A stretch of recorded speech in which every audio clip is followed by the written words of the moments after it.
بسم اللہ الرحمن الرحیم۔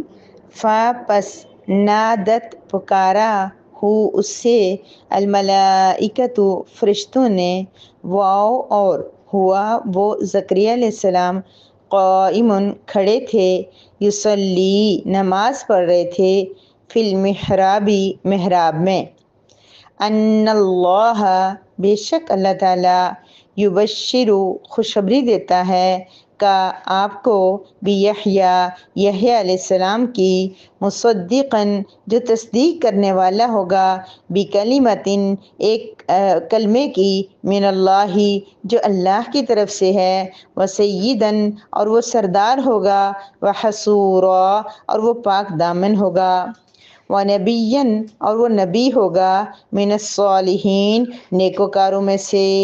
فنادته الملائکۃ وهو قائم یصلی فی المحراب، پس زکریا علیہ السلام کو فرشتوں نے پکارا اس حال میں کہ وہ محراب کے اندر نماز پڑھ رہے تھے کھڑے ہوئے، ان اللہ یبشرک بیحییٰ مصدقا بکلمۃ من اللہ، اور ان سے یہ کہا کہ بے شک اللہ تعالیٰ آپ کو یحییٰ کی خوشخبری دیتا ہے، اور یحییٰ وہ ہیں جو اللہ کے کلمے کی تصدیق کرنے والے ہوں گے، وسیداً اور وہ سردار بھی ہوں گے، وحصورا اور وہ پاک دامن بھی ہوں گے، ونبیًا من الصالحین اور وہ نبیوں میں سے ہوں گے، نیکوکار نبیوں میں سے ہوں گے۔ نحمدہ ونصلی علی رسولہ الکریم، اما بعد۔ سورہ آل عمران کی آیت نمبر 39 ہے، جس میں اللہ رب العزت وہی واقعہ ہمیں مزید تفصیل میں بتا رہے ہیں جو ایک تسلسل سے چل رہا تھا، جس میں اللہ رب العزت نے ہمیں بتایا کہ حضرت مریم علیہ السلام کی پیدائش کیسے ہوئی، اور وہ زکریا علیہ السلام تک کیسے پہنچی، اور زکریا علیہ السلام نے ان کو پھل کھاتے ہوئے دیکھ کر اللہ رب العزت سے کیسے دعا مانگی۔ آج کی آیت مبارکہ کے اندر اللہ رب العزت ہمیں بتا رہے ہیں کہ جب حضرت زکریا علیہ السلام نے اللہ رب العزت سے سچے دل سے یقین اور اعتماد کے ساتھ ایک ایسی دعا مانگی جو دنیا کے بظاہر جو سسٹم ہے اس کے لحاظ سے وہ بالکل ناممکن بات لگ رہی تھی۔ کیوں کہ عموماً یہ کہا جاتا ہے کہ 45 یا 50 کے بعد بچے نہیں پیدا ہو سکتے، لیکن ان کی دونوں کی عمر جو ہے بہت زیادہ تھی، 80+ یا 90+ عمر تھی، اور اب ان کو مطلب جیسے وہ کہتے ہیں کہ بھانج ہو چکی تھی، اور اب ایسی ان کی ایج تھی کہ اب وہ بچے کی عمر نہیں ان کی رہی تھی۔ اس سب کے باوجود جب انہوں نے پھل دیکھ کے کہا کہ یا اللہ جیسے تو نے مریم کو بغیر موسم کے پھل دیے ہیں، مجھے بھی اس ایج میں اس عمر میں اولاد نصیب فرما، اور اولاد بھی کون سی؟ نیک، طیب، پاکیزہ۔ اب دیکھیے گا اگلے جملوں میں کہ اللہ پاک نے ان کی دعا کو کیسے قبول کیا، اور وہ صرف اپنی اولاد کے لیے دعا نہیں مانگی بلکہ اولاد کی اولادوں کے لیے بھی ذریہ کا لفظ استعمال کیا، جس کا مطلب یہ ہوتا ہے کہ نسلوں تک اللہ تعالیٰ ان کو ٹھیک رکھنا، اچھا رکھنا، نیک رکھنا۔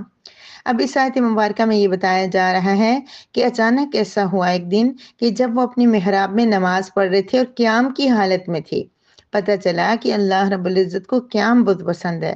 رمضان المبارک کے مقدس مہینے میں جو بہنیں زیادہ سے زیادہ قیام کر پائیں گی، وہ تراویح کی شکل میں ہو، تہجد کی شکل میں ہو، وہ اوابین میں ہو، وہ چاشت اشراق میں ہو، کسی بھی طریقے سے قیام کر لیں تو وہ اللہ کے ہاں مقرب ہوں گی، اور بہت خوش نصیب ہوں گی وہ بہنیں جو ایک جگہ پہ اس کو مختص کر کے اعتکاف کی نیت سے بیٹھی ہوئی ہیں۔ اس کو بھی یہ بھی مشابہ ہے حضرت زکریا علیہ السلام کی حضرت مریم علیہ السلام کے محراب میں بیٹھنے کے، محراب میں عبادت کرنے کے برابر ہے، اس جیسا ہے۔ زکریا علیہ السلام یا مریم علیہ السلام تک ہم نہیں پہنچ سکتے، لیکن ہم نے کیا کرنا ہے؟ ان کی مشابہت اختیار کرنی ہے۔ جیسے وہ ایک جگہ مختص ہو کے رک کے وہاں اللہ رب العزت کی عبادت کرتے تھے، ہم نے بھی اعتکاف میں جو بہنوں کو اللہ تعالیٰ نے نصیب کیا ہے تو وہ ایک روم میں اکیلے بیٹھ کے اللہ رب العزت کی عبادت کریں، کیونکہ انبیاء اس لیے دنیا میں آئے نا کہ جو کام وہ کریں گے ہم نے اس کو کرنے کی کوشش کرنی ہے۔ پہنچ تو ان تک نہیں سکتے، لیکن اپنی استطاعت کے مطابق جتنا ہو سکے پہنچنے کی کوشش کرنی ہے۔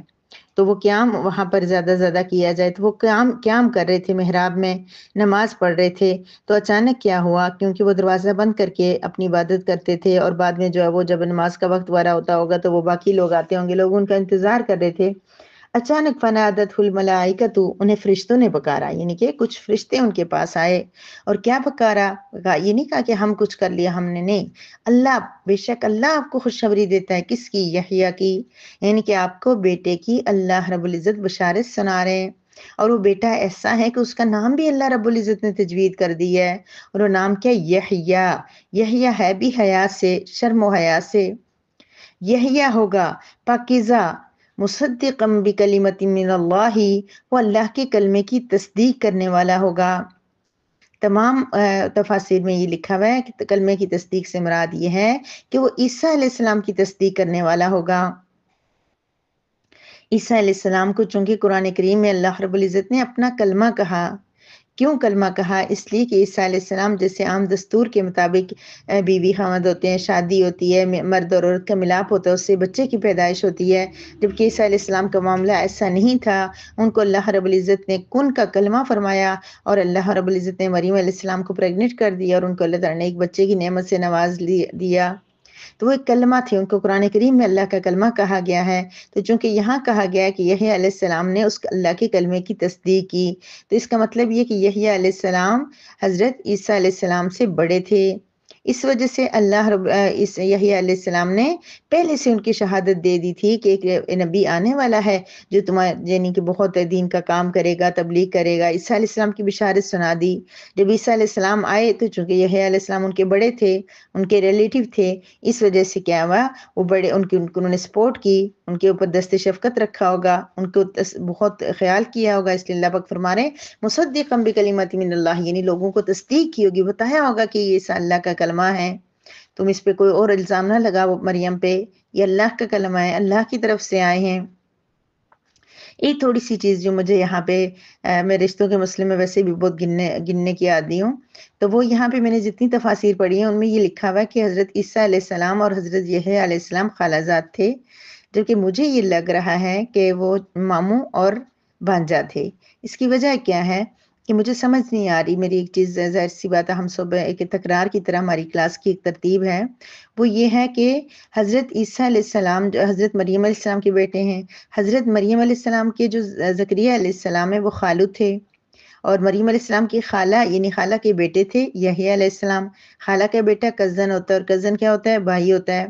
وہ الگ بات ہے میری پیاری بہنوں کہ وہ بھائی نہیں ہوتا، بھائیوں جیسا ہوتا ہے، وہ غیر محرم ہوتا ہے، ہم اس سے گپ شپ نہیں کر سکتے کہ ہم یہ کہیں کہ وہ ہمارا بھائی ہے، وہ محرم نہیں ہے ہمارا، لیکن کزن بھائیوں جیسا ہوتا ہے، یعنی کہ اس کے ساتھ ہمیں ایک حد لمٹ کے اندر رہ کے بات کرنی چاہیے، اور باقی یہ کہ بھائیوں کی طرح اس کا عزت احترام کرنا چاہیے، باقی یہ کہ فری ہونا اور یہ ساری چیزیں نہیں جائز ہیں۔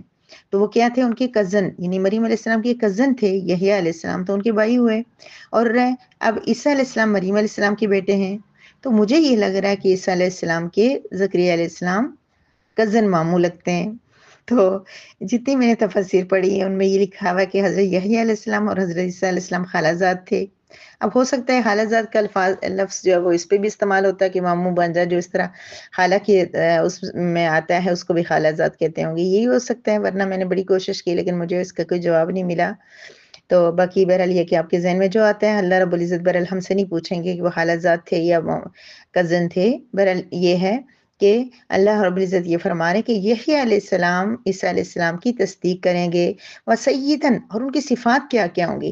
دیکھیے اس چیز کو سمجھنے کی بات ہمارے لیے کیا ہے، عمل کے لیے ہمارے لیے کیا ہے کہ اللہ رب العزت نے سے زکریا علیہ السلام نے کس طرف کے ساتھ، کس محبت کے ساتھ، کس جذبے کے ساتھ دعا مانگی، اور کیسے اللہ تعالیٰ نے اس سے انہوں نے طیب اور نیک اولاد مانگی کہ اس کی صفات پیدا ہونے سے پہلے اللہ پاک گنوا رہے سیدن، وہ سردار ہوگا، مطلب ان کا روب ہوگا، سب ان کی عزت کریں گے، سب ان کی بات مانیں گے۔ یہ اسی کا ہوتا ہے جس کے پاس اللہ تعالیٰ بہت دین دے، بہت تڑپ دے، عمل دے، تو اس کو لوگ فالو کرنے لگتے ہیں۔ وہ حسورا، اور وہ پاک دامن ہوگا۔ حسورا کے بارے میں بھی کچھ اختلافات پائے جاتے ہیں، لیکن اس سے مطلب یہ ہے کہ وہ ایسا ہوگا کہ اس کو عورتوں کی طرف رغبت نہیں ہوگی۔ اس کا مطلب ہرگز ایسا نہیں ہے کہ جو صلاحیت مرد کے اندر شادی کرنے کی ہوتی ہے وہ ان کے اندر نہیں ہے، کچھ جگہوں میں ایسا بھی لکھا ہوا ہے، ایسا نہیں ہے۔ یہاں پر حسورا ان کی تعریف بیان کر رہے ہیں اللہ تعالیٰ، جبکہ وہ تو ایک پریشانی اور حامی والی بات ہوتی ہے۔ تو اللہ رب العزت فرما رہے کہ حسورا، وہ پاک دامن ہوں گے۔ اس کا مطلب یہ کہ سب کچھ ہونے کے باوجود ان کو عورتوں کی طرف رغبت ہی نہیں ہوگی۔ یہ صرف خاصیت ہے حضرت یحییٰ علیہ السلام کی، کیونکہ انہوں نے نکاح ہی نہیں کیا تھا۔ اس کی وجہ یہ تھی کہ وہ اپنے آپ کو نکاح نکاح کی ضرورت محسوس ہی نہیں کر رہے تھے. ان کو اللہ کے ساتھ دل اتنا لگ گیا تھا، وہ اللہ کو دین کو پھیلانے کے لیے اس قدر وہ ملوث ہو گئے تھے اس کام کے اندر، اتنا زیادہ وقت دے رہے تھے کہ ان کو یہ لگ رہا تھا کہ یہ نکاح میں کروں گا، بیوی بچوں کی ذمہ داری میں پوری نہیں کر سکوں گا. یاد رکھیے نکاح تمام انبیاء کی سنت رہی ہے، اور نبی کریم صلی اللہ علیہ وسلم نے فرمایا کہ نکاح نہ کرنے والا ہماری جماعت میں سے نہیں ہے. آپ صلی اللہ علیہ وسلم سختی سے منع کرتے تھے کہ جو مسلمان صحابہ میں سے نکاح کرنے کی اہلیت رکھتا ہو اور وہ بالغ ہو اور نکاح کرنے کی اہلیت رکھتا ہو اور اس کے پاس نکاح کی یعنی مہر وغیرہ اور شادی اور بچے سنبھال سکتا ہو اور وہ نکاح نہ کرے تو وہ ہمارے ساتھ جماعت میں شامل نہ ہو. یعنی کہ نکاح کرنا ضروری ہے. یہاں پر یحییٰ علیہ السلام کے لیے جو یہ صفت آئی ہے یہ ان کی خاصیت ہے. کچھ نبیوں کے آپ نے دیکھا نا کہ کچھ انبیاء کی الگ الگ خصوصیات ہوتی ہیں، تو یہ انہی کے لیے خاص ہے. انہی کو زیب دیتا تھا کہ وہ بغیر عورت کے ان کی رغبت ہی نہیں ہوتی تھی. وہ صرف اور صرف اللہ کو چاہتے تھے، آخرت کو چاہتے تھے.